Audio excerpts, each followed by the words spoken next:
to Cognixia podcast. Hello everyone and welcome back to the Cognixia podcast. Every week we get together to talk about the latest happenings, bust some myths, discuss new concepts, and much more about emerging digital technologies. From cloud computing to DevOps, containers to ChatGPT, and project management to IT service management, we cover a little bit of everything weekly to inspire our listeners to learn something new, sharpen their skills, and move ahead in their careers. The renowned Theodore Roosevelt was what one would call a lifetime learner. He published his first book, The Naval War of 1812, at the age of 23.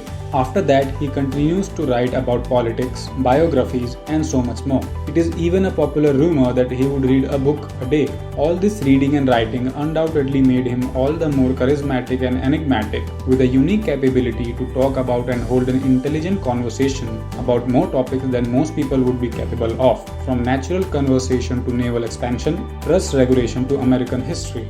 It wouldn't be an understatement to say that learning for Teddy Roosevelt was a mode of personal enjoyment and also a path to incredible professional success. He is, after all, one of the most well-regarded and widely remembered American presidents the world over. A recent article in The Economist quite rightly pointed out that despite the disruptions in modern economy and polity, especially technology, ongoing skill acquisition is critical to continued professional relevance. At one point in time, formal education levels were directly linked to higher employment and earning potential as well as lower unemployment. However, this formula is no longer as strong as it was once. Besides, when done right, learning is fun. It is such a joy to engage in and learn a new topic, isn't it? It is a very fulfilling life experience, and such a meaningful experience shouldn't be limited to a one-time choice but must be made a lifelong habit. Learning, as a wise man once said, must end when life ends. Before you can make learning a habit, you would first need to identify and articulate what are the outcomes you would like to achieve with it. It may not be one single outcome, it may not be written in stone to last and stay steady all along. Outcomes can evolve with time. When an outcome is achieved, a new one can be defined, so it is pretty dynamic, so to speak. Are you trying to be better at having more intellectual conversations with peers by inculcating a reading habit? Are you trying to learn a new language to be able to read and understand the rich literature it possesses? Do you want your life to have more meaning and be a richer experience than just the 9-to-5 job you currently have? Is it something you always felt challenged with, but now you want to break that cage and master that exact subject? The outcomes and aims could be many, to each their own. We know someone who reads 120 to 150 books a year, can speak 10 languages, and continues to learn more and read more every day. Talking to them is always like being in the presence of such an enigma, because you always end up learning something new, finding out something you never knew before. For most people, reading 10 books a year can be a huge challenge. But for this person, they are genuinely disappointed if they don't do 120. For them, it is a realistic goal, something they feel they are capable of, but for others, it may not even be realistic in dreams. So, the key is to set goals that are realistic for you and help you achieve the outcomes you want to achieve.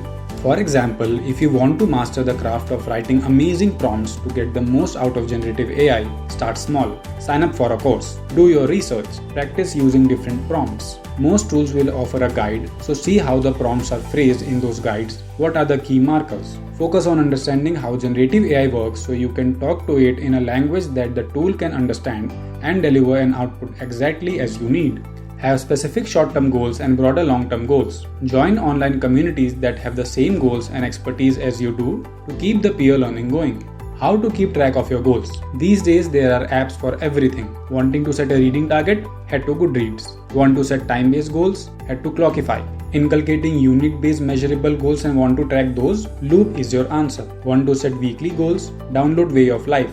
If high-stakes commitment is more your jam, you need the app called Stick with 2 Ks in your life. One thing that goes without saying is that while learning is fun, it is also a lot of hard work and distractions don't make it any easier. So, if you are, for instance, attending live online classes to get a new cloud computing certification, then maybe keep your phone switched off or at least on silent away from you so you don't get distracted and the session can have your undivided attention. If you prefer listening to podcasts or audiobooks, then doom scrolling those Instagram reels while listening may not always be the best idea. What we are trying to say is mankind is born with a unique quality, curiosity. Don't let that curiosity die under the pressure of work and life. Engage with that curiosity and build specific learning habits. Over time, you will find this to be a very rewarding pursuit. It is not just for fun but offers personal fulfillment and professional relevance, both of which are important. So, get your thinking caps on and consider what you would like to learn next. If you seek live online instructor-led courses to learn the latest emerging technologies, then Cognixia could be your one-step shop. Visit our website www.cognixia.com to learn more about our courses. We have some exciting promotions going on. Reach out to our team via the chat function on the website. They will guide you on the next steps and answer all your questions. For everything else, there's Google. And with that, we come to the end of this week's episode of the Cognixia podcast. We hope we were able to inspire you to learn something new and discover the significance of making learning a lifelong habit. We will be back again next week with another exciting new episode of the Cognixia podcast. Until then, happy learning.